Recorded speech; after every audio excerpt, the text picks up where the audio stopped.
Hello students, कैसे हैं आप सब? Hope you all are doing very fine. हमने पहला क्लास जो है कंप्लीट कर लिया है इंश्योरेंस क्लेम का। उसके दो लेक्चर्स जो आपके पास चले गए हैं। तो आपको पता है कि हमारा जो लेक्चर है वो कैसे जाता है। वो दो पार्ट में जाता है और टोटल अराउंड अराउंड 3 घंटा, मतलब 3 आवर्स से लेकर 3.5 आवर्स तक होता है। तो 3 घंटे से लेकर 3.5 घंटे तक का होता है, या कभी कभी 3 घंटे से थोड़ा कम भी होता है। लाइक 10 मिनट 5 मिनट जो है वो कम रहता है। तो दो पार्ट में जाता है। और आपको ये भी पता है कि जो भी सारे लेक्चर्स होते हैं वो सारे लेक्चर्स कहाँ अपलोड होते हैं? गूगल ड्राइव में बना हुआ एक डॉक्यूमेंट है। उस डॉक्यूमेंट में क्लास नंबर लिखा हुआ है चैप्टर का। उस क्लास नंबर के बगल में गूगल ड्राइव की लिंक आपको अपलोड की रहती है। आप उस गूगल ड्राइव के लिंक को डाउनलोड करते हैं, कॉपी करके पेस्ट करते हैं एड्रेस बार में, और फिर वहाँ से फाइल डाउनलोड करके एक फोल्डर में रख लेते हैं और फिर वहाँ से क्लास को प्ले करते हैं। अगर कोई भी परेशानी आ रही है क्लास को प्ले करने में या किसी भी तरह की इशू आ रही है, आप मेरे से जरूर कांटेक्ट करें, ठीक है? एक बात आप सबसे कहना चाहूंगा कि देखो, हमारा टोटल कॉन्ट्रैक्ट है 161 डेज का। ये 2 4 5 दिन आगे या 2 4 5 दिन पीछे हो सकता है, ठीक है? हो सकता है क्लास जल्दी खत्म हो जाए, या हो सकता है क्लास थोड़ा 10 5 दिन आगे चला जाए, ये हो सकता है। मैं आपसे एक गुजारिश करूंगा कि आप हर दिन एटलीस्ट एक क्लास करते रहे। जैसे जैसे आपको क्लास जाता रहे वैसे वैसे करते रहे। देखो, अकाउंट्स की क्लास है तो थोड़ी लेंदी होती है, 3 3.5 घंटे की क्लास होती है अकाउंट्स की क्लास। जैसे जैसे आपके जो क्या थोड़े इजी गोइंग चैप्टर्स चल रहे हैं, तो थोड़ा सा टफ गोइंग चैप्टर्स आएंगे तो क्लासेस और लेंदी होंगी। मेरे को सवाल बनाने में, एक एक सवाल बनाने में अराउंड अराउंड 1.25 घंटा लगेगा। तो जो 1.25 घंटे लगेंगे उसमें मैं समझाऊंगा, कराऊंगा, सब कुछ कराऊंगा। तो आपसे ये एकदम ऐसा रिक्वेस्ट रहेगा, अनुरोध रहेगा, क्योंकि आप बहुत अच्छे बच्चे हैं। आप लोग सब कोई रोज क्लास करेंगे, टाइमली क्लास करेंगे। और सीएमए इंटर वालों से ये एकदम गुजारिश है कि बच्चों, तुम लोग के ज़्यादा पढ़ना है, इनसे ज़्यादा सिलेबस तुम्हारे हैं। सीए इंटर से ज़्यादा सिलेबस सीएमए इंटर पे है, ठीक है? तो सीएमए इंटर का जो सिलेबस है वो कम से कम 25% ज़्यादा है, ठीक है? परीक्षा में आएगा नहीं आएगा, क्या आएगा नहीं आएगा मतलब नहीं है, लेकिन अपने को फुल सिलेबस पढ़ना है, टॉप टू बॉटम एकदम 1 नॉच पढ़ना है। तो आपको सारा सिलेबस पढ़ना रहेगा तो आप और जल्दी क्लासेस खत्म करें। एक चीज़ और है, कोई भी वीडियो अगर आप 1.25 के से ज़्यादा के स्पीड में देखेंगे या 1.5 से ज़्यादा के स्पीड में देखेंगे तो आपका कॉन्सेप्चुअल अंडरस्टैंडिंग का एकदम डेड लॉस हो जाएगा। आपको ये समझ में आ जाना चाहिए, क्योंकि ये फाउंडेशन नहीं है जो आपको सब कुछ पहले से आता है, ये इंटर है। यहाँ चीज़ें समझना बहुत जरूरी होता है। आप जब क्लास करते हो तो आपको लगता है यार क्या मस्त एकदम ईजी चल रहा है, मक्खन चल रहा है। लेकिन वही सवाल जब परीक्षा में आता है और आपने ढंग से क्लासेस नहीं करी है तो उस वक्त क्या होता है, बहुत तकलीफ परेशानी आपको झेलनी पड़ती है और वो सवाल बनता नहीं। तो आपका मन जो है ना अंदर से कचोट के रहता है कि भैया अरे यार उस टाइम मेरे ढंग से पढ़ लिया होता तो क्या होता। समझ रहे ना? ठीक है। हमारा जो चैनल है YKTC_CA इंटर,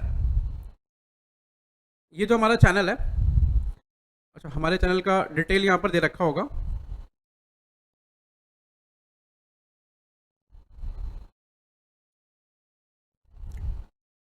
हमारा एक चैनल है टेलीग्राम में YKTC_CA इंटर, उस चैनल को आप सब्सक्राइब कर लेंगे।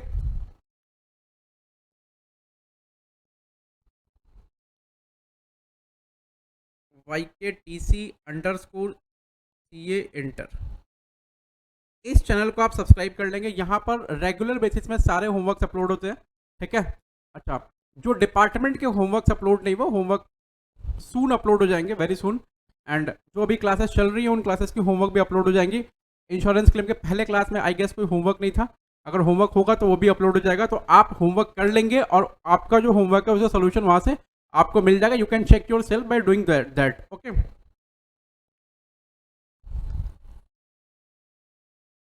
चले, आज का जो क्लास है हमारा वो हम स्टार्ट करते हैं। हमने अभी तक जो पढ़ा है ना, एक बार फटाफट रिकैप्चुलेट करते हैं जो अभी तक हमने पढ़ा है। हमने अभी तक बहुत कुछ पढ़ा है, एकदम शुरू से शुरुआत करें तो हमने बहुत कुछ पढ़ा है।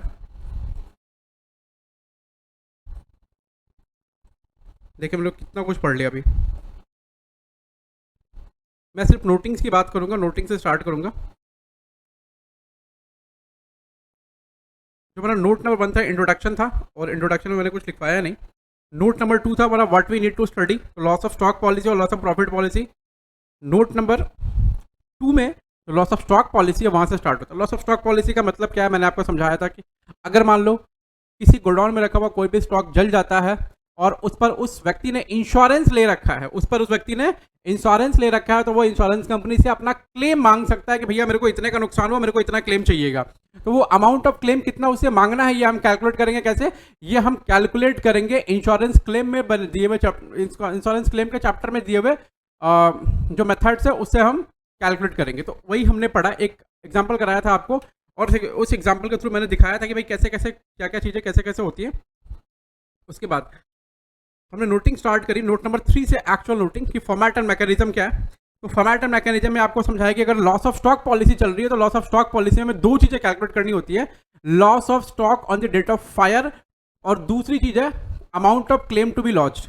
तो amount of claim to be launch के लिए हम बनाते हैं स्टेटमेंट ऑफ क्लेम, और loss of stock on the date of fire के लिए हम बनाते हैं क्या, मेमोरेंडम ट्रेडिंग अकाउंट। देखो उसके नीचे मैंने लिखा for above purpose we have to prepare the following MTA, statement of claim to be launch, और memorandum trading account for the previous year if GP is not given. तो ये दो चीज बनाते हैं हम लोग। अच्छा, मेमोरेंडम ट्रेडिंग अकाउंट में कैसे स्टार्ट होता है, मेमोरेंडम ट्रेडिंग अकाउंट कब बनाते हैं, किस दिन के लिए बनाते हैं। देखो जब भी मेमोरेंडम ट्रेडिंग अकाउंट बनाएंगे तो मेमोरेंडम ट्रेडिंग अकाउंट बनाने के पहले हम ये चेक करेंगे कि भाई जिस दिन आग लगी है उसके पहले हमारा साल कब शुरुआत हुआ है। तो साल के उस साल के मतलब जिस साल में आग लगी होगी उस साल के शुरुआत से लेकर के till the date of fire हम मेमोरेंडम ट्रेडिंग अकाउंट बनाएंगे, और उस मेमोरेंडम ट्रेडिंग अकाउंट में बच्चों हम क्या फाइंड आउट करेंगे, loss of stock on the date of fire, हमें ये फाइंड आउट करना है और हम वो चीज़ वहाँ फाइंड आउट करेंगे। ठीक है। दूसरा एक मेमोरेंडम ट्रेडिंग अकाउंट हम वर्किंग नोट में बनाते हैं, और वो मेमोरेंडम ट्रेडिंग अकाउंट हम वर्किंग नोट में क्यों बनाते हैं, क्योंकि अगर हमें जीपी का रेट नहीं दिया रहेगा तो पिछले साल के डेटा से हम करंट ईयर पिछले साल के डेटा से हम पिछले साल का ट्रेडिंग अकाउंट बनाएंगे और वहां से हम जीपी का रेट निकालेंगे, वही जीपी का रेट यहाँ अप्लाई करना होता है। ठीक है। उसके बाद एक बनाते हैं हम लोग statement of claim to be lost. ये 3 बेसिकली बनता है। अच्छा, जो मेमोरेंडम ट्रेडिंग अकाउंट जो प्रीवियस ईयर का बनता है ना, वो मेमोरेंडम ट्रेडिंग अकाउंट जो प्रीवियस ईयर का बनता है वो क्या बनता है, वो कहाँ बनता है, वो वर्किंग नोट में बनता है, और वो सिर्फ और सिर्फ जीपी को निकालने के लिए बनता है। तो आप ये बात हमेशा याद रखेंगे। हमारा जो करंट ईयर का मेमोरेंडम ट्रेडिंग अकाउंट बनता है, एमटीए बोलूंगा, ये मेमोरेंडम ट्रेडिंग अकाउंट बोलते हैं, इसमें इतना बड़ा लगता है। ठीक है।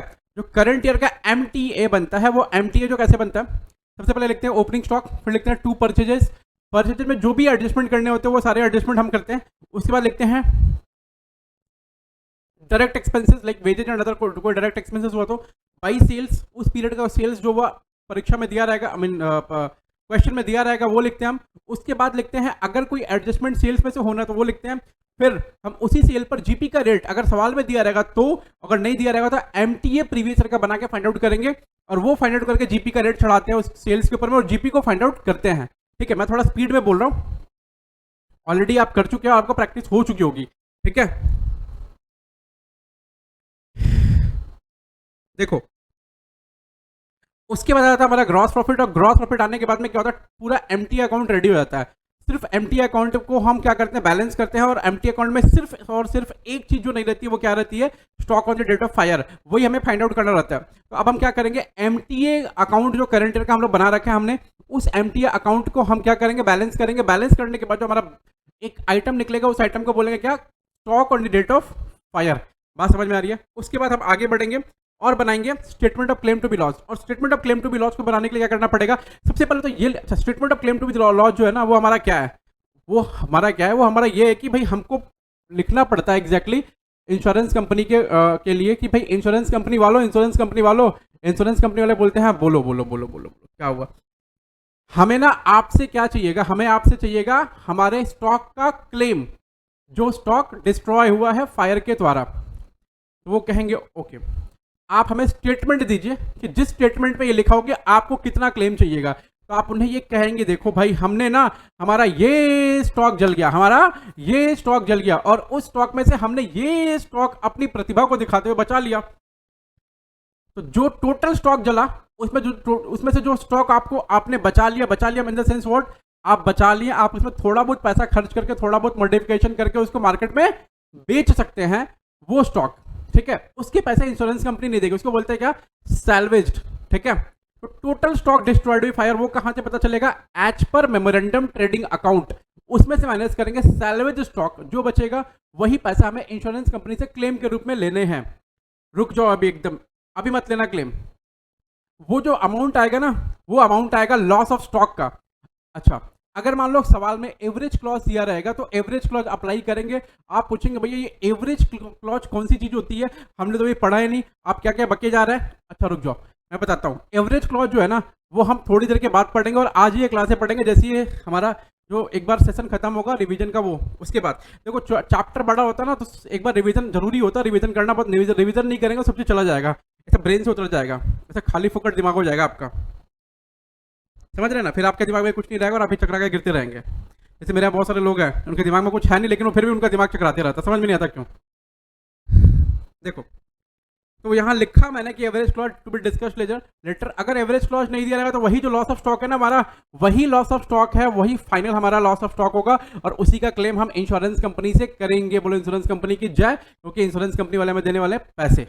Okay, now what the biggest thing is what, calculation of GP rate. देखो ना, मैंने आपसे उस दिन कहा था ना कि हम लोग जो क्लास रिकॉर्ड करते हैं उसके पहले पूरी प्रॉपर प्रिपरेशन रहती है क्लास को रिकॉर्ड करने की, क्योंकि कितने आवर्स में कितना आपको कंटेंट ज़्यादा दिया जाए, ये हमारा ऐसा पहला उद्देश्य रहता है। क्योंकि समय आपके लिए भी कीमती है, समय हमारे लिए भी कीमती है, और समय हम सब के लिए कीमती है, तो समय को गंवाना एकदम फिजूल बात है और एकदम बेवकूफ़ी की बात है। तो हम लोग भी ट्राई करते हैं कंटेंट आपको दिया जाए। तो जब भी ये बात ऐसे मैं क्यों बोल रहा हूँ, क्योंकि कैलकुलेशन ऑफ जीपी मैं आपको जब समझा रहा था, उसके पहले क्लासेस हाफ एन आवर के रिकॉर्ड हो चुके थे। मेरे को I was not satisfied with the, मतलब जो भी क्लासेस 1 घंटे के जब भी रिकॉर्ड हो चुके थे, I was not satisfied with the GP का रेट का जो स्ट्रक्चर मैंने आपको दे दिया था। तो मैं तो चाहता तो वीडियो एकदम कट करके भी आपको ऐसा जोड़ के भेज सकता था, कोई दिक्कत नहीं था उस पार्ट को, लेकिन मैं बोला मेरे को समझ नहीं आ रहा, मेरे को मतलब मज़ा नहीं आ रहा। तो ठीक है, तो मैंने वो वीडियो ही हटा दिया, मैंने दूसरी बार रिकॉर्डिंग करी। तो समझो कि जब तक मैं सेटिस्फाइड नहीं होता मेरे कंटेंट से, तब तक मैं वो कंटेंट आपको भेजता ही नहीं हूँ। तो आपको जो कंटेंट मिल रहा है well verified, well quality, verse content मिल रहा है आपको। अच्छा, तो जीपी के रेट में क्या करते हैं हम लोग, जीपी के रेट में करते हैं, अगर सवाल में जीपी का रेट दिया रहेगा तो वही जीपी का रेट अप्लाई करते हैं सेल्स के ऊपर में। तो वेल एंड गुड, आप भगवान को बोलो हे भगवान आपका लाख लाख शुक्र है कि आपने जीपी का रेट हमें दे दिया, ठीक है, थैंक यू सो मच। अगर जीपी का रेट आपको नहीं प्रोवाइड रहता है तो आप क्या करते हैं, देखो जीपी का रेट प्रोवाइडेड रहेगा तो कैसा रहेगा, या तो जीपी का रेट कोई एक नॉर्मल सा दे दिया रहेगा, या फिर बोलेगा एवरेज जीपी का रेट यही है, ठीक है। अगर जीपी का रेट करंट ईयर का दिया रहा है तो ठीक है, अगर करंट ईयर का नहीं दिया रहेगा तो क्या करेंगे आप, वो प्रीवियस ईयर का रेट प्रोवाइड करेंगे आपको। प्रीवियस ईयर का जो रेट प्रोवाइड करेंगे वो provide by single rate provide कर सकते हैं और मल्टीपल रेट प्रोवाइड कर सकते हैं। अगर सिंगल रेट प्रोवाइड करेंगे तो वही रेट ले लो, और मल्टीपल रेट प्रोवाइड करेंगे तो मल्टीपल रेट का एवरेज ले लेना, ठीक है। अच्छा, एवरेज भी 2 तरीके का हो गया। अगर वो कुछ नहीं बोले सवाल में, मैं बता रहा हूँ, देखो ये कहीं भी नहीं लिखा हुआ पूरे इंस्टीट्यूट के मैट में, ठीक है, लेकिन ये हो सकता है बेटा, हो सकता है, क्वेश्चन आ सकते हैं, इस तरह से क्वेश्चन बन सकते हैं, ठीक है।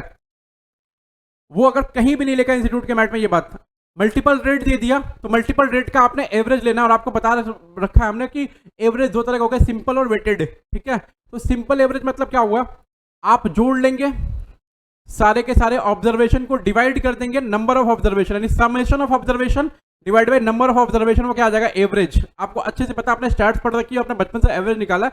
सिंपल एवरेज जो आप जानते हैं वही सिंपल एवरेज यहाँ पर बात करी गई है, ठीक है। अगर उन्होंने बात करी वेटेड एवरेज की, तो अगर वो बोल दी कि वेटेड एवरेज निकालना है तो आप वेटेड एवरेज निकाल लेंगे और वेट्स आपको असाइन करके दे देंगे। अगर मान लो वो कहते हैं कि वेट हमें नहीं पता है, और वो जो रेट दे रखा है उन्होंने, वो रेट इंक्रीजिंग ट्रेंड में है या फिर डिक्रीजिंग ट्रेंड में है, आप याद रखना, इंक्रीजिंग ट्रेंड में है या फिर डिक्रीजिंग ट्रेंड में। अगर if the rate of GP, यानी मल्टीपल ईयर का रेट दिया हुआ and the rate of GP follow the trend, either increasing trend और decreasing trend, then you will have to apply the weighted average method, ठीक है। ये अगर बता दो, अच्छा ये इस तरह के आने के चांसेस 1% है सिर्फ, हो सकता है कि दे, हो सकता है कि नहीं दे, ठीक है। अच्छा, उसके बाद अगर मान लो कोई जीपी का रेट कोई दिया ही नहीं रहेगा, तो अगर कोई जीपी का रेट नहीं दे रहेगा तो प्रीवियस ईयर का क्या करेंगे, आपको डेटा दे देंगे ट्रेडिंग अकाउंट बनाने का। तो उस प्रीवियस ईयर के डेटा से आप ट्रेडिंग अकाउंट बनाएंगे, और बनाने के बाद आप जीपी का रेट निकालेंगे, एंड दैट जीपी का rate will be applied on sales to find out the gross profit in the memorandum trading account, ठीक है। तो मैंने यहाँ पर डिटेल आपको दे रखा है कैसे कैसे आपने करना है, कैसे कैसे नहीं करना है। उसके बाद मैंने पढ़ाया था आपको कि कुछ ट्रीटमेंट जो है वेरियस स्पेशल एडजस्टमेंट के, वो मैं आपको बताता हूँ कि इनका अगर ये दिया रहेगा तो क्या होगा। देखो, एडजस्टमेंट नंबर 1 था हमारा, purchase includes purchase of machine और अदर नॉन ट्रेडिंग आइटम्स। तो ये कह रहे हैं कि अगर मान लो परचेज में ना परचेज ऑफ मशीन या अदर नॉन ट्रेडिंग आइटम्स मिला हुआ रहेगा तो क्या करेंगे? आप मेरे को बताओ, आपका जला क्या है? स्टॉक। आई मीन बिजनेसमैन का क्या जला? स्टॉक। तो स्टॉक जला हुआ है तो भाई स्टॉक कौन सा मतलब क्या होता है? ट्रेडिंग गुड्स का स्टॉक होता है बेसिकली हमारे पास में, हम उसी के पैसे मांगते हैं। तो ट्रेडिंग गुड्स का स्टॉक होगा तो उसी ट्रेडिंग गुड्स के स्टॉक के पैसे मांगेंगे हम।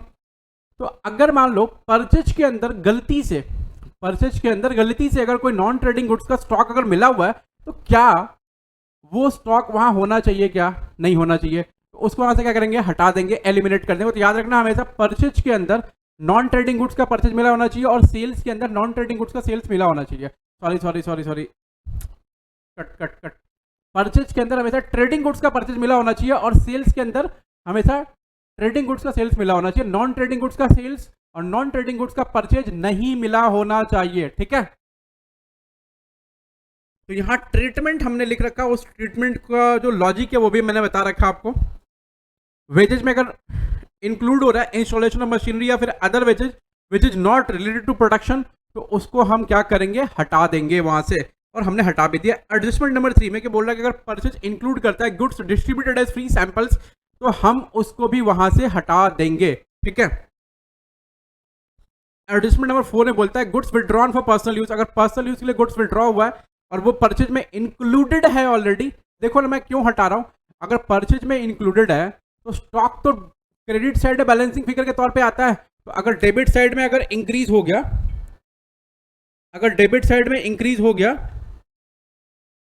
कुछ, अगर डेबिट साइड में कुछ इंक्रीज हो गया तो क्या होगा? क्रेडिट साइड में ऑलरेडी जो बैलेंसिंग फिगर आएगा वो बढ़ा हुआ दिखेगा। तो अगर हम इसको हटाएंगे नहीं यहां से तो भैया क्या होगा पता है? तो जो क्लोजिंग स्टॉक का फिगर आता है ना, वो क्लोजिंग स्टॉक का फिगर क्या होगा? वो गलत आएगा। उसके बाद हमने एक आइटम करा था adjustment goods Saint on consignment and goods lying with the consignee. देखो जरा, goods Saint on consignment, goods lying with the consignee के साथ क्या करना है? कंसाइनी के पास गुड्स पड़ा हुआ है, तो वो जो गुड्स हमारा है ना, कंसाइनी के पास अगर गुड्स पड़ा हुआ है तो वो जो गुड्स हमारा है वो गुड्स यहां पड़ा हुआ नहीं है। तो अगर यहां पड़ा हुआ नहीं है तो यहां अगर गोडाउन में अगर नहीं पड़ा हुआ तो गोडाउन में अगर आग लग गई है तो गोडाउन में वो गुड्स जलेगा ही नहीं, वो तो किसी और के वहां पड़ा हुआ है। लेकिन वो गुड्स परचेज में तो इंक्लूडेड है ना। तो आप क्या करेंगे कि जितने का स्टॉक पड़ा हुआ है उतने का स्टॉक आप अलग से लिख देंगे, स्टॉक विद कंसाइनी, और कुछ नहीं करना है। तो क्लोजिंग स्टॉक का जो फिगर आएगा आपका असली वाला फिगर क्लोजिंग स्टॉक का, वो फिगर आपका प्रॉपर चेंज होकर के आ जाएगा। Goods sold but not dispatched included in sales. हमने कुछ सामान बेच दिया लेकिन सामान जो बेचा ना वो डिस्पैच नहीं हुआ। अभी डिस्पैच नहीं हुआ तो वो सामान गोडाउन में पड़ा हुआ है, और गोडाउन में अगर पड़ा हुआ वो सामान तो वो जल गया। तो जलने के बाद क्या हुआ कि सेल तो हो गया, ठीक है, हमने सेल कर दिया तो सेल में एंट्री पास कर दिया, लेकिन गुड्स जो है ना डिस्पैच नहीं हुआ तो हमारा गोडाउन में पड़ा हुआ। तो आग लगी तो गोडाउन जल गया तो वो गुड्स भी जल गया। अब सेलर क्या, बायर क्या बोलेगा? अरे मेरा तो सामान आपके पास पड़ा हुआ तो जल गया। डैमेज का क्लेम वो मेरे ऊपर करेगा कि नहीं करेगा? बोलो। आप बोलेंगे भैया ओनरशिप तो ट्रांसफर हो गया, ठीक है, गुड्स को रखना एज अ बेली मेरा जिम्मेदारी है, ठीक है। मैंने गुड्स को एज अ बेली रखा क्योंकि हमको पता है सेल ऑफ गुड्स एक पड़े हो तुम लोग, अभी वहां पर तुम लोग बैठ के दिमाग लगा रहे हो कि भैया ट्रांसफर तो ओनरशिप हो गया, अब तो गुड्स का रिक्वायरमेंट गुड्स पे जो ओनरशिप है वो किसी और की है, तो डैमेज क्लेम आप कैसे कर सकते हैं इंश्योरेंस कंपनी से? तो गुड एज अ बेली मेरे को उसको रखना चाहिए था, लेकिन मैंने ठीक से रखा नहीं और वो गुड्स नष्ट हो गया। तो उसका इसीलिए मैं डैमेज क्लेम कर रहा हूँ किससे? इंश्योरेंस कंपनी से। तो मैं क्या करूंगा अभी कि वो जो गुड्स डिस्पैच नहीं हुआ वो पड़ा हुआ गोडाउन है मेरे, जब वो गुड्स गोडाउन में पड़ा हुआ है तो इसका मतलब वो गुड्स जल गया। एकदम सिंपल सी बात है, वो गुड्स जल गया। तो सेल वैल्यू जो है ना सेल्स में मिला हुआ है, सेल्स वैल्यू। तो अगर मान लो वो सेल वैल्यू को हम वहां से माइनस नहीं करेंगे तो क्या होगा? स्टॉक का वैल्यू कम आएगा। तो उस चीज को हम वहां से माइनस कर देंगे, बोलेंगे देखो भाई सेल्स नहीं है फिलहाल, ये सामान यही पड़ा हुआ है, ठीक है। तो वो स्टॉक में दिखाई देगा और स्टॉक में एट कॉस्ट पे उसकी वैल्यू फाइंड आउट हो जाएगी, ठीक है। बस एक साथ अंतिम एडजस्टमेंट होगा। Goods receive from supplier but no invoice had been received. Goods receive हो गया लेकिन इनवॉइस रिसीव नहीं हुआ। अभी इनवॉइस रिसीव में परचेज में एंटर नहीं हुआ, लेकिन गोडाउन में माल आ गया, गाड़ी खड़ी है, माल अनलोड हो गया और आके पड़ा हुआ है। तो उस केस में क्या होगा, हम इसको परचेज में ऐड कर देंगे और कुछ नहीं करेंगे। Adjustment number 8, goods sold on approval basis. बोला अप्रूवल बेसिस पे गुड्स सोल्ड हुआ। अब जरा समझो, जब भी गुड्स कोई अप्रूवल बेसिस पे सेल होता है तो उसके बाद में दो बातें होती हैं। पहली बात कौन सी होती है बेटा? पहली बात ये होती है कि वो गुड्स जो है,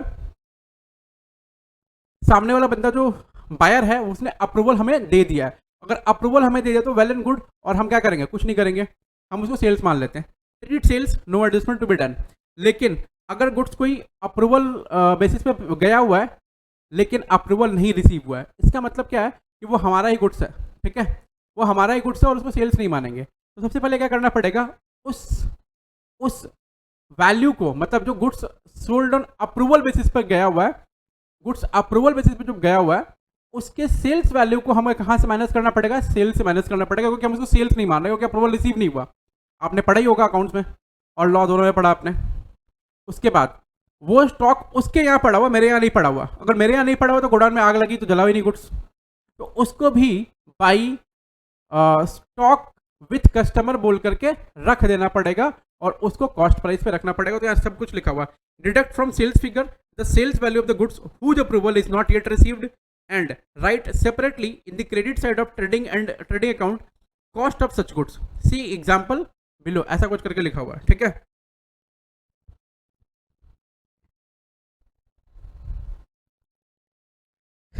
अच्छा, नीचे मैंने एग्जाम्पल करा था और एग्जाम्पल जो है आपको अच्छे से समझा दिया था, ठीक है।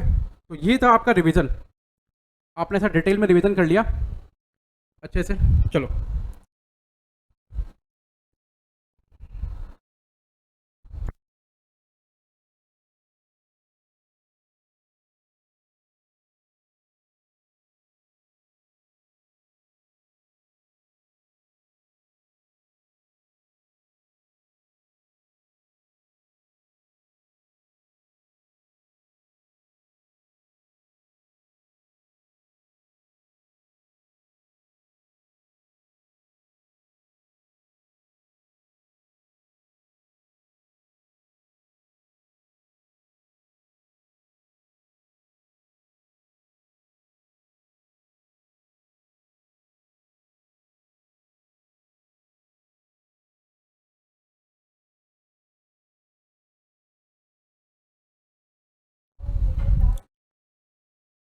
अच्छा, तो अब आपकी जो असली क्लास है वो स्टार्ट होती है। चलो, तो आज मैं सबसे पहले आपसे ना बात करूंगा एवरेज क्लॉज की, उसके बाद मैं कुछ बात करूंगा, ठीक है। तो सबसे पहले हम लोग बढ़ते हैं एवरेज क्लॉज के ऊपर, ठीक है, और थोड़ा सा डिस्कशन एवरेज क्लॉज पे रहेगा, फिर आगे बढ़ेंगे हम लोग। मैं पहले एक छोटा सा एग्जांपल लेता हूँ।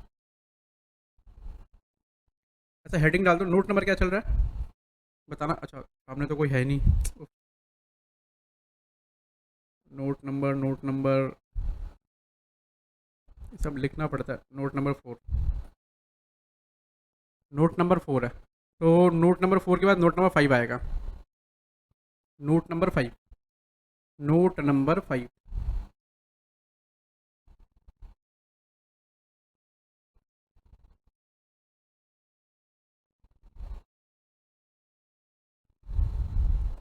नोट नंबर 5 की हेडिंग डाल दो बच्चों। प्यारे बच्चों, अपने माता पिता के आंखों के तारे बच्चों और मेरे सबसे दुलारे बच्चों, एवरेज क्लॉज।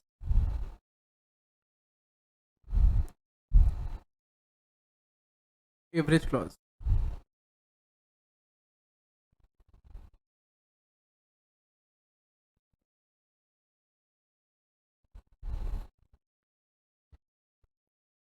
एवरेज क्लॉज, इससे पहले बात करेंगे। मैं छोटा सा एग्जांपल लेता हूँ आपसे, और बढ़िया एग्जांपल लेता हूँ एक बार, ठीक है, साथ में रहें।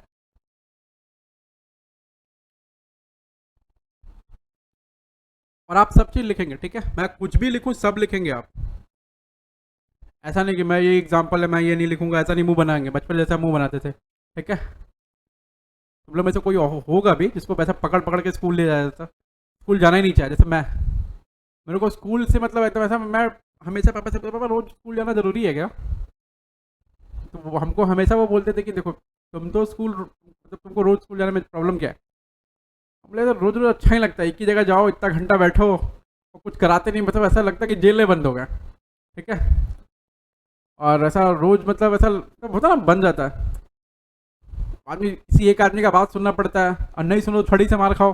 ठीक है, ऐसा आजकल में तुम ऐसा जैसे 1 2 के बच्चों को मार नहीं सकते, हमारे टाइम में तो मतलब तुम स्कूल गए बस मास्टर जी चालू। और हमारे मतलब उस टाइम पे ना एक तो बड़ा सा पनिशमेंट होता था ये वाला, ये ये जो पनिशमेंट था ना ऐसा खींच दे, ओ माय गॉड, उसके बाद तो ऐसा जान निकल जाती थी, फिर वो जो बोले बोले गुरुदेव जो आप बोलते हैं सब मान लेंगे हम।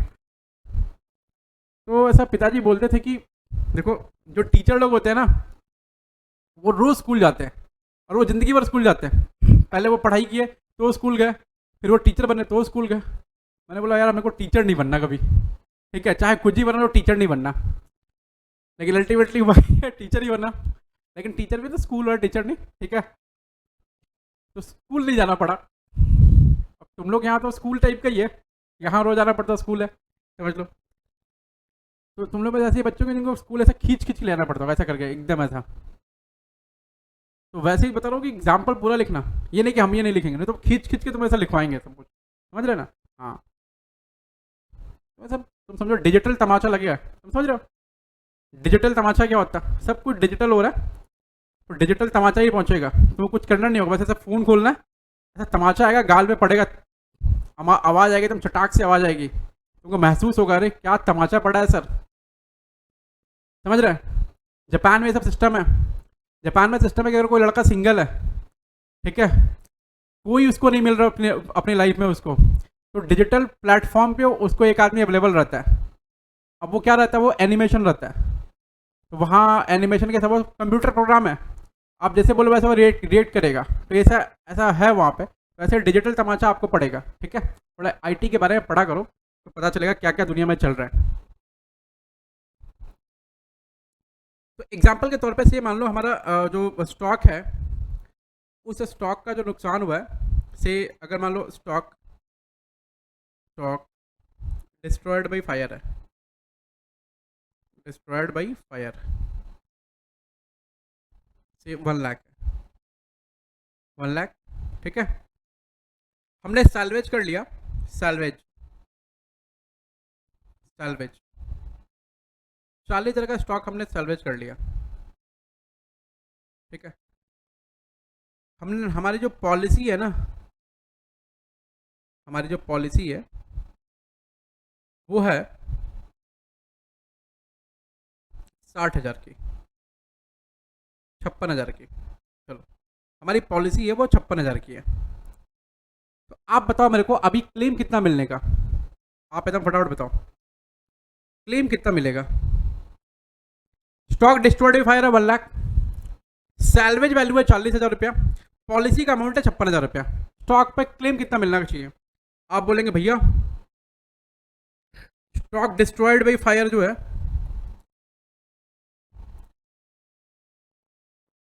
स्टॉक जो है डिस्ट्रॉय हुआ है, स्टॉक जो है डिस्ट्रॉय हुआ है, आप बोलेंगे भैया स्टॉक जो है ना डिस्ट्रॉय हुआ है वो है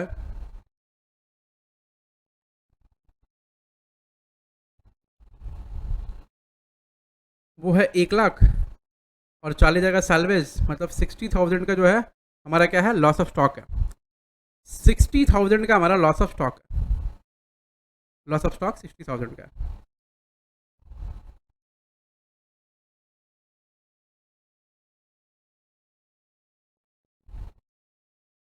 अब बताओ अभी हमें क्लेम कितना मिलेगा? क्लेम मिलेगा पूरा 60,000 रुपया या क्लेम मिलेगा 56,000 रुपया? जितने का आपने इंश्योरेंस लिया है उतना क्लेम मिलेगा या फिर 60,000 क्लेम मिलेगा, ये बताओ क्विकली बताओ क्लेम कितना मिलेगा? चलो 1 मिनट ले लो, 30 सेकंड ले लो, चलो 1 मिनट नहीं 30 सेकंड ले लो, और यू जस्ट कैलकुलेट, मतलब you just think of it कि क्लेम कितना मिलेगा। बोलो बोलो बोलो बोलो।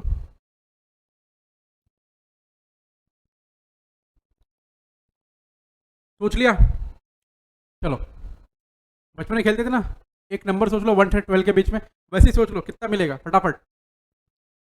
आप सोच रहे होंगे कि भैया मेरा जो स्टॉक है वो डिस्ट्रॉयड बाय फायर है 1 लाख का, पॉलिसी की वैल्यू है 56,000 रुपये, ठीक है, और हमें मिलना चाहिए कितना? हमें मिलना चाहिए 60,000 रुपये, क्योंकि हमारा जो लॉस ऑफ स्टॉक है एग्जैक्टली 60,000 रुपये वो है, तो हमें 60,000 मिलना चाहिए इंश्योरेंस कंपनी से। इंश्योरेंस कंपनी बोलेगी भाई 60,000 तुम इंश्योरेंस कंपनी के पास गए, बोले इंश्योरेंस कंपनी वालों ये लो 60,000 रुपये का पेपर, अपने ऐसे पेपर दे रहा है उनको, बोला देखिए ये हमने लॉस ऑफ स्टॉक कैसे कैलकुलेट किया 60,000 रुपये। वो बोलेगा जरा देखूँ तो, वो भी देखेंगे कि इंश्योरेंस पॉलिसी है 56,000 की, टोटल स्टॉक डिस्ट्रॉयड फायर हुआ 1 लाख का, 40,000 रुपये का आपने सैलवेज करा लिया, 60,000 रुपये का स्टॉक आपका एक्चुअल में लॉस हुआ है, लेकिन आपने पॉलिसी 56 की ले रखी है।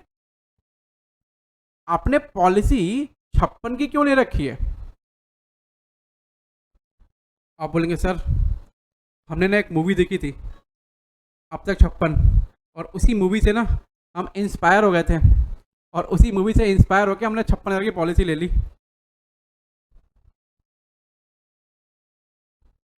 उसी मूवी से इंस्पायर होकर हमने 56,000 की पॉलिसी ले ली।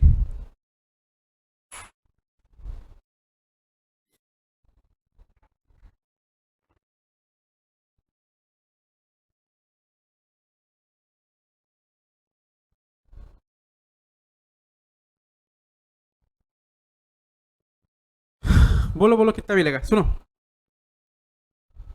अगर ये एवरेज क्लॉज वाला नहीं है तो इन जनरल कितना मिलेगा उसको इंश्योरेंस का पैसा? इंश्योरेंस कंपनी बोले कि देखो भाई तुम्हारा नुकसान हुआ कितने का? 60 का, लेकिन मैं जितना का पॉलिसी तुमको बेच रखा हूं उतने का तुमको मैं अमाउंट ऑफ क्लेम दूंगा। तो अमाउंट ऑफ क्लेम जो रहेगा ना, amount of claim will be maximum 56,000, maximum rupees 56,000।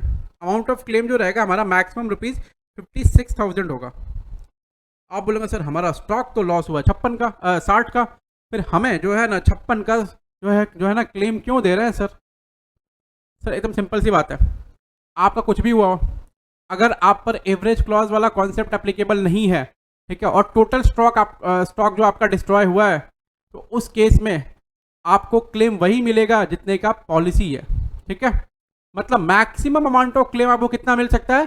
जो पॉलिसी का वैल्यू है बस उतना ही मिल सकता है, मैक्सिमम अमाउंट ऑफ क्लेम। चलो एग्जांपल नंबर 2, ये एवरेज क्लॉज चल रहा है, ठीक है, मैं थोड़ा एग्जांपल के थ्रू समझाना चाहता हूं। एग्जांपल नंबर 2 लेता हूं, एग्जांपल नंबर 2,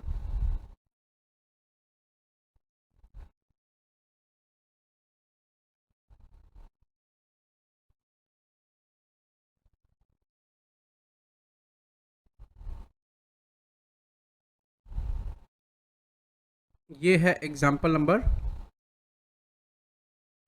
2। चलो अभी स्टॉक डिस्ट्रॉयड फायर कितना हुआ? 1 लाख रुपया, ठीक है। आपने सैलवेज कितना कर लिया है? सैलवेज कर लिया है 40,000 रुपया। तो अगर आपने सैलवेज कर लिया है 40,000 रुपया, तो आपके पास बचे कितने? 60,000 रुपये का क्लेम, 60,000 रुपये का एक्चुअल लॉस ऑफ स्टॉक बचा आपका, 60 का आपका एक्चुअल लॉस ऑफ स्टॉक हुआ।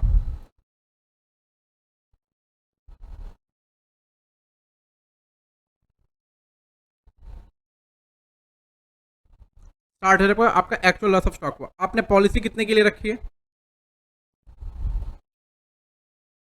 पॉलिसी वैल्यू आपकी 76,000 की है। आप क्लेम कितना का मांगेंगे ये बताओ मेरे को? चलो बताओ फटाफट, क्लेम कितने का मांगेंगे आप क्या कहेंगे जाकर उनसे?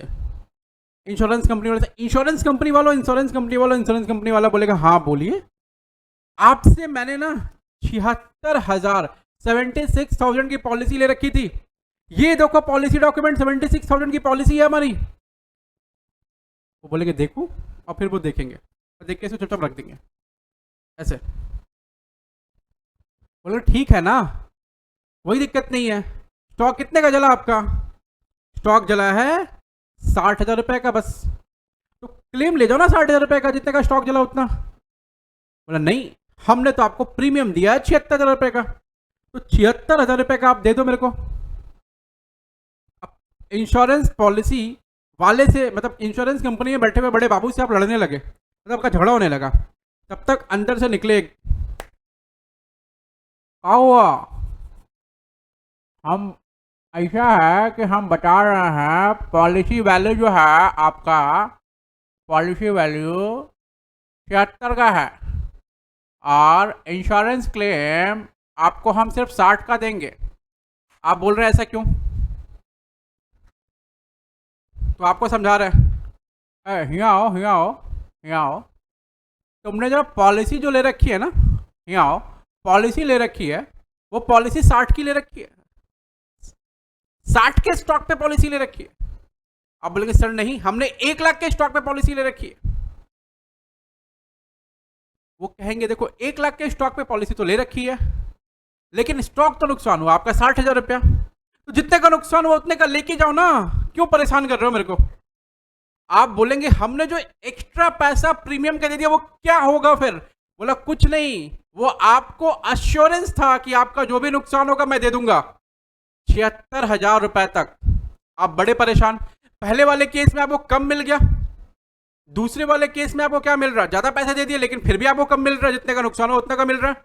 आप एकदम परेशान है, आप बोल रहे यार दोनों जगह से मेरे को नुकसान हो रहा है, ऐसा क्यों हो रहा है? क्योंकि आपको नुकसान नहीं हो रहा, आपको बेनिफिट हो रहा है। यहां पर जो इंश्योरेंस क्लेम होगा ना वो कितने का होगा? इंश्योरेंस जो क्लेम होगा वो सिर्फ 60,000 का होगा, 60,000 का होगा। वो ऐसा 60,000 का क्यों होगा इंश्योरेंस क्लेम? क्योंकि आपको जो मैक्सिमम अमाउंट ऑफ क्लेम दिया जाएगा वो लॉस तक ही दिया जाएगा, ठीक है? जितने का नुकसान हुआ उतना नुकसान होगा, आप आपकी भरपाई की जाती है, आप ले जाइए। अब ये झमेला प्रॉब्लम बहुत बड़ा प्रॉब्लम हो गया। आप सोच रहे हैं कि ऐसा क्यों हुए जा रहा है कि दोनों जगह पे मेरी बात सुनी नहीं गई। पहले वाले एग्जाम्पल में हमको कम दिया गया और दूसरे वाले एग्जाम्पल में हमको कम दिया गया। पहले वाले एग्जाम्पल में हमको कम इसलिए दिया गया क्योंकि मेरा नुकसान जो है कम हुआ था, ठीक है? आई मीन नुकसान मेरा ज़्यादा हुआ था और हमने पॉलिसी कम की ले रखी थी, और दूसरे वाले केस में हमने पॉलिसी ज़्यादा की ली तो भी कम मिला क्योंकि नुकसान कम हुआ। आप बहुत मतलब परेशान है। तो इन्हीं सब परेशानियों को हल करने के लिए वो एवरेज क्लॉथ वाला कॉन्सेप्ट लेकर के आया गया। देखो बेसिकली हो क्या रहा पता है? दूसरे वाले केस में चलो ठीक है, आपको जितने का प्रीमियम दे रखे थे उतने का प्रीमियम का आप बेनिफिट नहीं लिए, आपका स्टॉक जो टोटल 60,000 का ही जला, और जितने का स्टॉक जला आपको पूरे का पूरे स्टॉक का कंपेंसेशन मिल गया। तो आप खुश है ना इस बात से कि पूरे के पूरे स्टॉक का कंपेंसेशन मिल गया?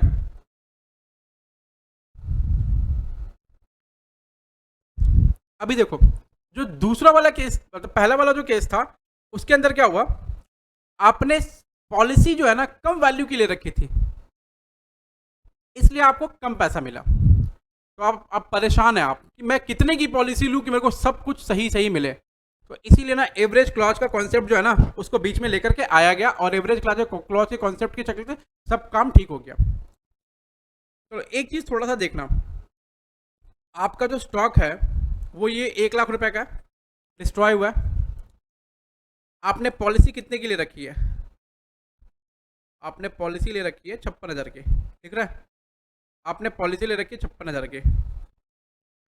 भाई तो ये अंडर इंश्योरेंस हुआ कि ओवर इंश्योरेंस हुआ? ये अंडर इंश्योरेंस हो गया। तो अगर ये अंडर इंश्योरेंस हो गया तो क्या करेंगे फिर?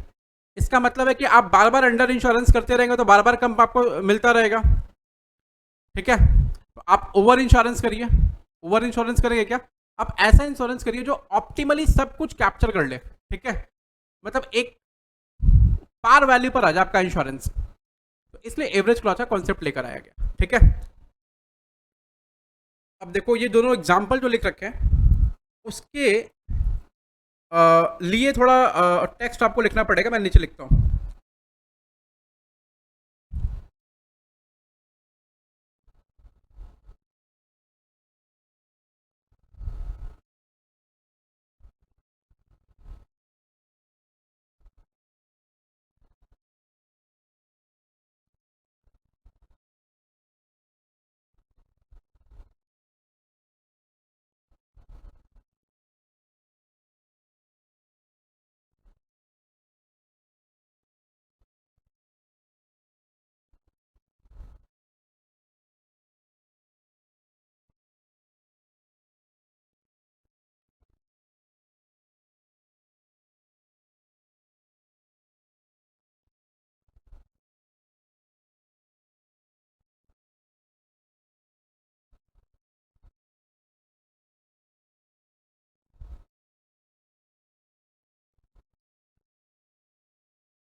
चलो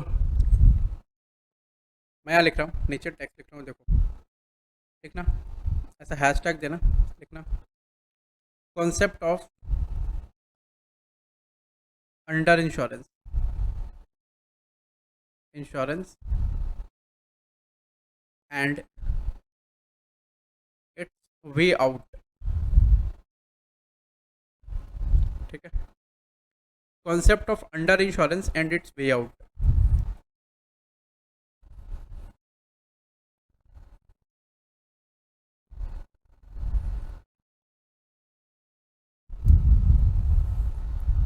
देखो जरा, चलो लिखो फटाफट लिखना। When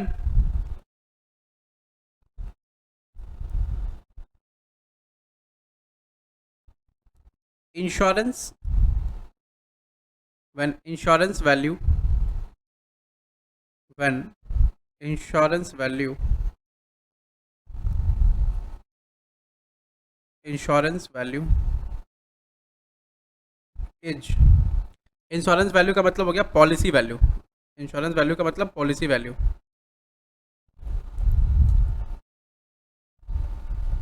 policy value, when insurance value या फिर पॉलिसी वैल्यू जिसको बोलेंगे अपने, policy value is less then total cost, cost of the stock,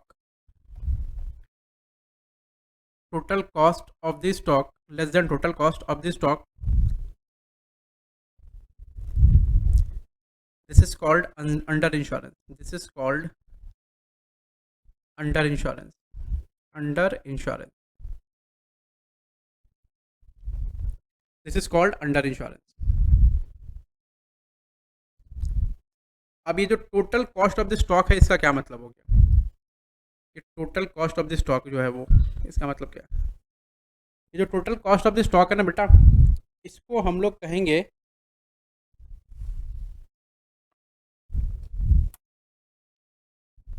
ये जो total cost of the stock है ना बेटा, इसको हम लोग कहेंगे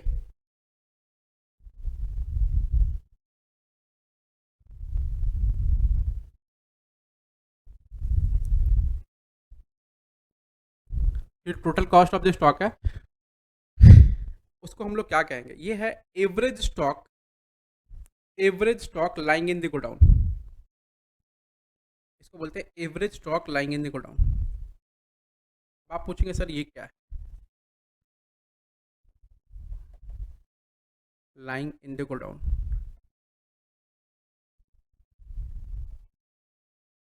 average stock lying in the godown, ठीक है। आप पूछेंगे ये क्या है, जैसे मेरे को ये क्या, मेरे को पता हो सकता है क्या, मैं अभी थोड़ी थोड़ी मतलब आप समझो, मैं ये पता हो सकता है क्या, ये पता हो सकता है क्या कि कितने का स्टॉक पड़ा हुआ रहेगा हमेशा गोडाउन में, नहीं, आपको ये पता नहीं हो सकता।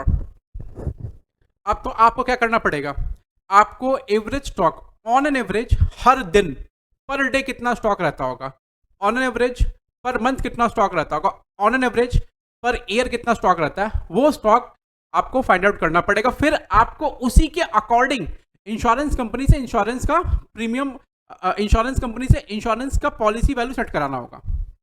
लोग अंडर इंश्योरेंस क्यों करते हैं, अंडर इंश्योरेंस करने का रीजन है उनके पीछे एक, ठीक है, अंडर इंश्योरेंस करने का एक छोटा सा लॉजिक है उनका। क्या लॉजिक है पता है, क्योंकि पैसे कम देने पड़ेंगे प्रीमियम के, इसीलिए अंडर इंश्योरेंस करते हैं, ठीक है, तो कम देने पड़ेंगे प्रीमियम के पैसे और इसलिए अंडर इंश्योरेंस करते हैं, बाद में उनका स्टॉक जलता है तो उनको ही नुकसान होता है। तो इंश्योरेंस कंपनी बोलता है अरे पहले बोला था ना पैसे देने का, पूरा का पूरा देने का, आपने अंडर इंश्योरेंस करा, प्रीमियम कम दिया आपने, तो फिर आपको पूरा का पूरा कहाँ से मिलेगा क्लेम, तो फिर उनकी ऐसा बुद्धि खुलती है, ठीक है। और आपको बता दो इंश्योरेंस जो है ना बहुत बड़ा सेक्टर है, और इंश्योरेंस मतलब इंश्योरेंस सेक्टर के लिए एक ऐसा पढ़ाई होती है जिसको बोलते हैं एक्चुअरीज की पढ़ाई होती है, बहुत रेप्यूटेड और सोफिस्टिकेटेड पढ़ाई है, बहुत टेक्निकली पढ़ाई है वो, ठीक है। इंडिया में जो एक्चुअरीज की पढ़ाई है उसके लिए institute of actuaries of India है, और बेसिकली बोलूँ तो जो इंस्टीट्यूट है ना उसका जो रिजल्ट होता है वो बेसिकली प्रेजेंट कंटिन्यूअस टेंस में ही रहता है, बहुत मेहनत करनी पड़ती है आपको मेरिट में आने के लिए, पेपर्स को क्लियर करने के लिए, मतलब दिन रात रगड़ के एकदम ऐसा बहुत भयंकर वाला। और पैसे तो मिलते हैं तोड़ के, एकदम एकदम तोड़ के पैसे मिलते हैं।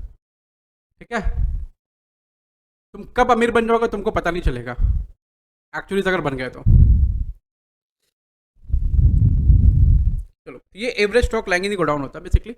तो उसी स्टॉक के वैल्यू को देखते हुए हम लोग इंश्योरेंस निकालते हैं कि भाई इंश्योरेंस की पॉलिसी की वैल्यू इतनी होती है। और अंडर इंश्योरेंस करने का रीजन ये है, लॉजिक सबसे बड़ा ये कि why do they do under insurance, तो प्रीमियम का पैसा कम लगेगा, वो मैं लिख नहीं रहा हूँ। ठीक है,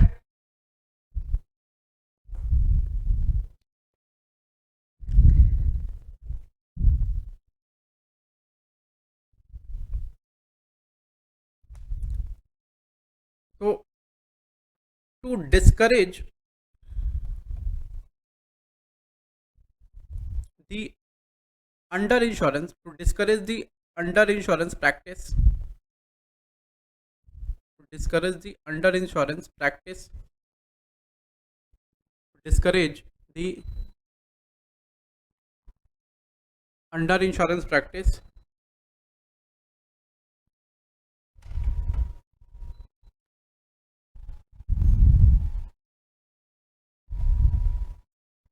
concept of average clause introduced, the concept of average clause introduced,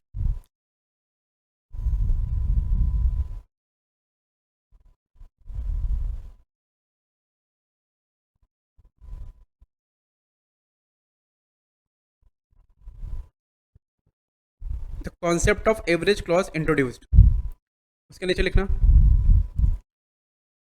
while calculating, while calculating amount of claim under average clause,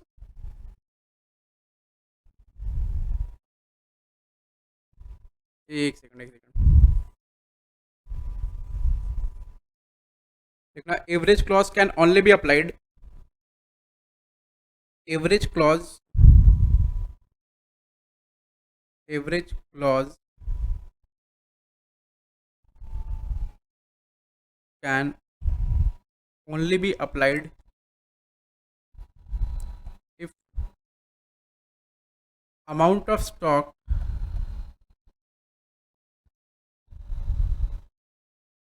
destroyed is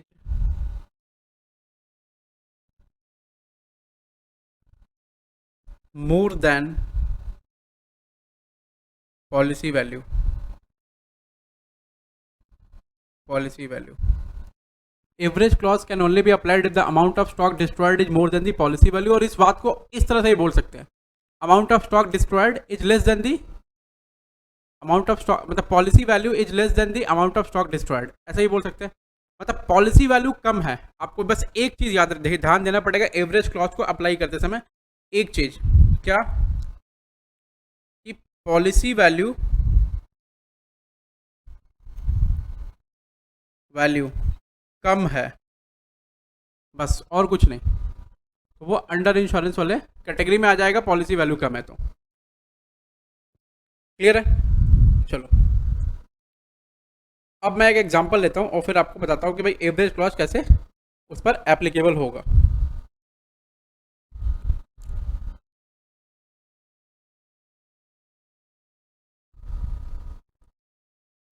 ठीक है, चलो, एवरेज क्लॉज में आप के हिसाब से आप पॉलिसी का क्लेम कैसे निकालेंगे, ठीक है ना, लिखने से लिखना amount of claim, amount of claim equal to, amount of claim equal to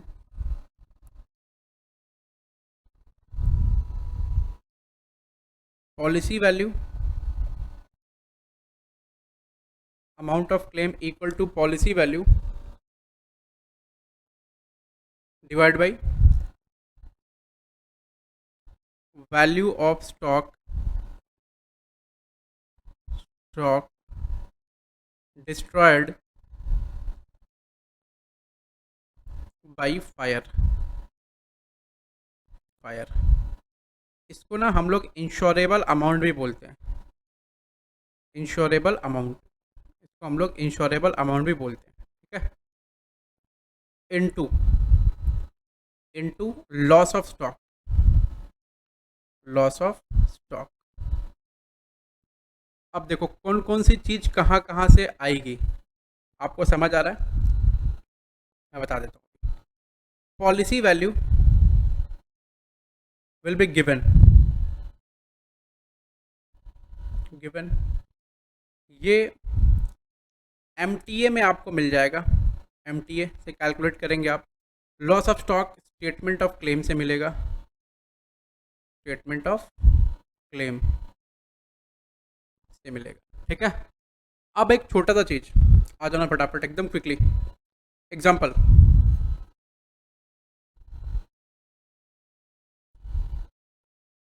stock destroyed, destroyed equal to 35,000, stock destroyed equal to 35,000। Policy value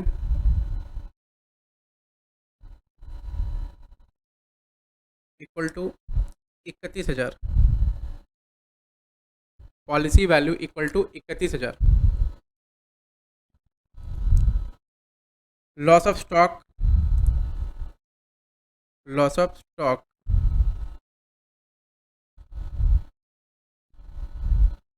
24,500, ठीक है। Loss of stock 24,500। Calculate amount of claim, amount of claim निकालना है आपको। Calculate amount of claim, तो amount of claim कैसे निकालेंगे आप? लिखेंगे ब्रैकेट में से लिख दो, average clause applicable, average clause applicable, ठीक है। लिख दो एवरेज क्लॉज एप्लीकेबल, नीचे solution, amount of claim, claim, policy value divide by stock destroyed by fire, stock destroyed by fire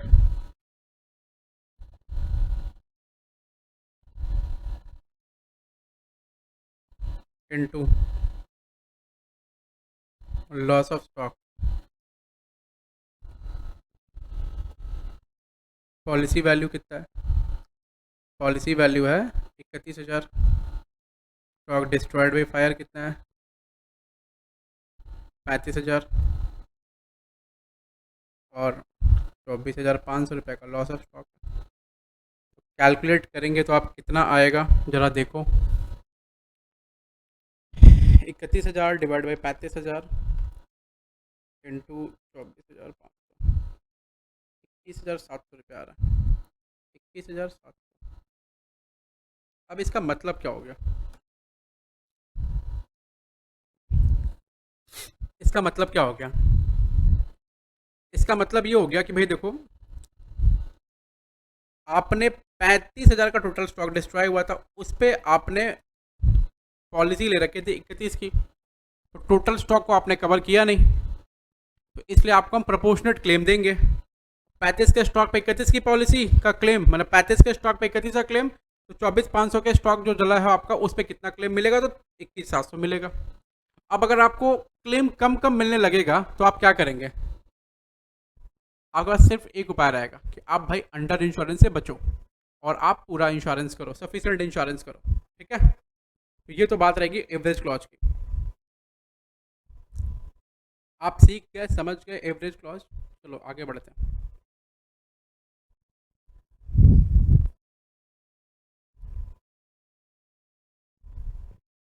आ जाना।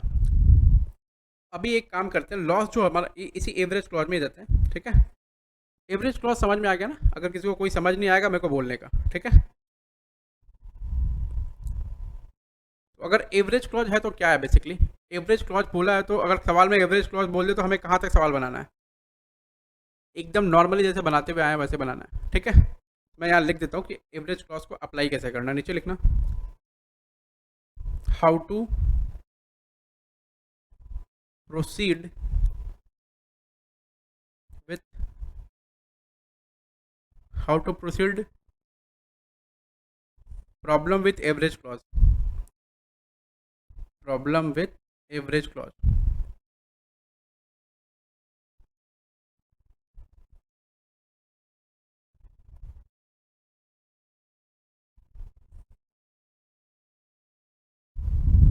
देखिए सबसे पहले prepare MTA as usual and find out stock destroyed by fire,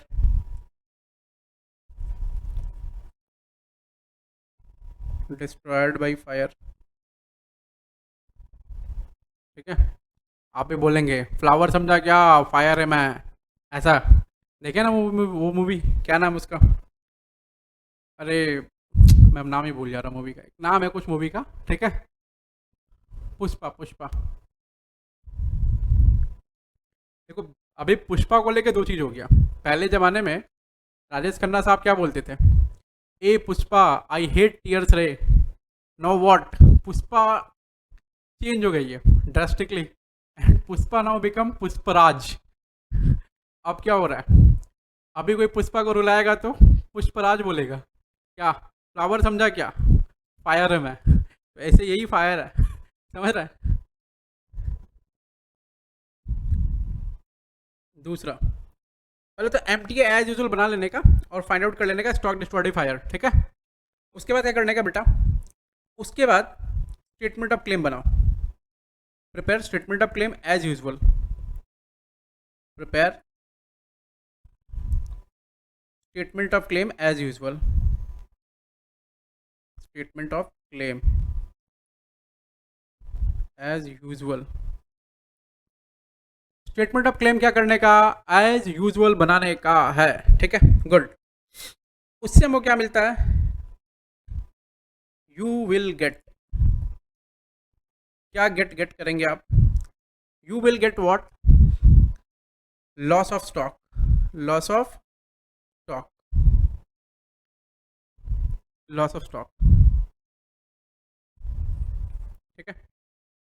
उसके बाद क्या करने का, तीसरा काम, तीसरा काम है average clause, apply average clause, now apply average clause, average clause, और एवरेज क्लॉज अप्लाई होगा कि नहीं होगा ये कैसे चेक करेंगे,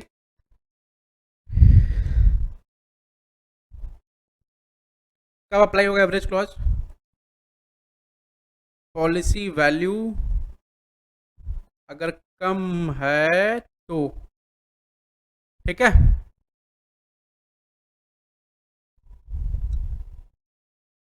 तो क्या होगा, अप्लाई एवरेज क्लॉज। अब अप्लाई एवरेज क्लॉज कैसे करेंगे, ये आया आपका नोट ऊपर दे रखा मैंने, note given above, note given above, ठीक है।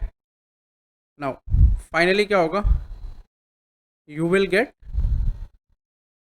Claim to be lodged, to be lodge मतलब इंश्योरेंस कंपनी को कितने का क्लेम लॉन्च करना है, क्लियर है, यस सर क्लियर है, यस सर क्लियर है। चलो आगे की तरफ बढ़ते हैं, एक छोटा सा चार्ट है वो बना लेते हैं, आ जाना,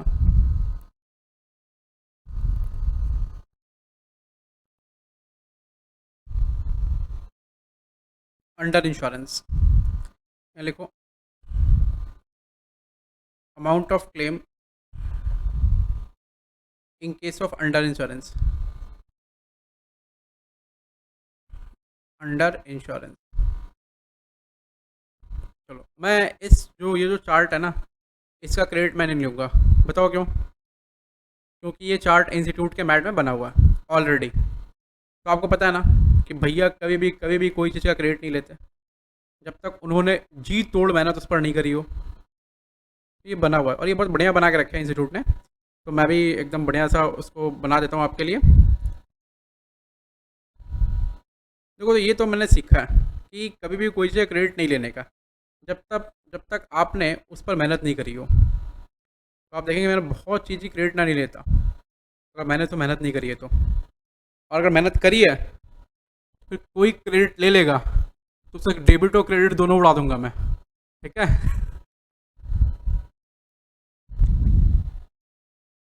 याद रखना ये बात। हम अपनी चीज़ों को लेकर थोड़े से पॉजिटिव हैं। ठीक है। तो अगर कोई क्रेडिट ले लिया मेरी मेहनत पर, याद रखना फिर से डेबिट और क्रेडिट दोनों उड़ा दूंगा उसके मैं। अब तुम सोच लो डेबिट क्या है क्रेडिट क्या है। बोला कि अगर टोटल लॉस हो गया तो क्या होगा। टोटल लॉस वाली पॉलिसी होगी तो क्या होगा। ठीक है, अगर टोटल लॉस हुआ तो कोई दिक्कत नहीं है, टोटल लॉस हो तो होने दो, कोई बात नहीं है। अगर टोटल लॉस हुआ है तो उस केस में जो आपको जो क्लेम होगा ना,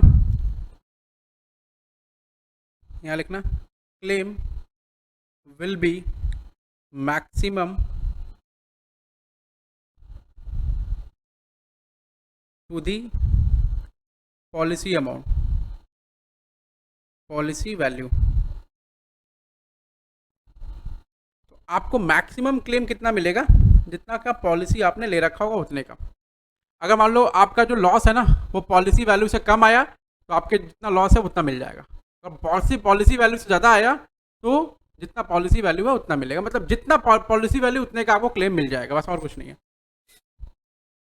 अच्छा, अगर मान लो पार्शियल लॉस है, पार्शियल लॉस मतलब सब कुछ जल गया तो टोटल लॉस है। Partial loss, partial loss, partial loss के केस में क्या, देखो आपका इंस्टीट्यूट जो है ना आपके पीछे बहुत मेहनत करता है, आपको सब चीज़ अवेलेबल कराता है, बहुत अच्छे से अवेलेबल कराता है। ऐसे बहुत सारे इंस्टीट्यूट है, प्रोफेशनल इंस्टीट्यूट है जिनका काम अच्छा नहीं है, सच्ची बता रहा हूँ। इतना पैसा उनके पास पड़ा हुआ है लेकिन वो ढंग से काम नहीं करते। उनको सीखना चाहिए सीए इंस्टीट्यूट से। मैं तो भाई सीए इंस्टीट्यूट की बड़ाई कर रहा हूँ इस बारे में। मतलब बहुत बेहतरीन काम करता है इंस्टीट्यूट, सारे स्टडी मटेरियल, सारा नोट्स, इवन वो आपके लिए पता है रिवीजन वाला वो भी लेकर आते हैं, चार्ट। ठीक है। उसके बाद आप उनका एप्लीकेशन खोलो तो क्लासेस वगैरह भी चलते रहते हैं। तो बहुत सारा कुछ आपको इंस्टीट्यूट करने की, मतलब आपके लिए करने की कोशिश करता है। अभी चीज़ों को फॉलो किया करो रेगुलर बेसिस पे, कुछ ना कुछ कुछ ना कुछ। अगर पार्शियल लॉस हुआ तो, पार्शियल लॉस अगर हुआ है and that loss is, and that loss is without average clause, average clause नहीं है, एवरेज क्लॉज नहीं है तो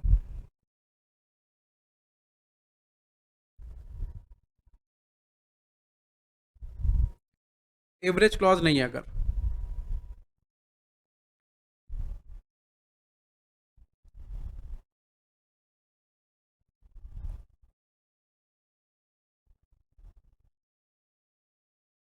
तो आपका जो क्लेम रहेगा वो कितना होगा।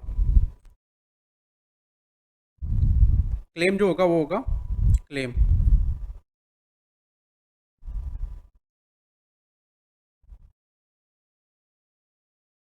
एक्चुअल लॉस और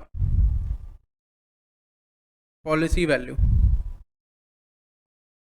एक्चुअल लॉस और policy value which ever is lower.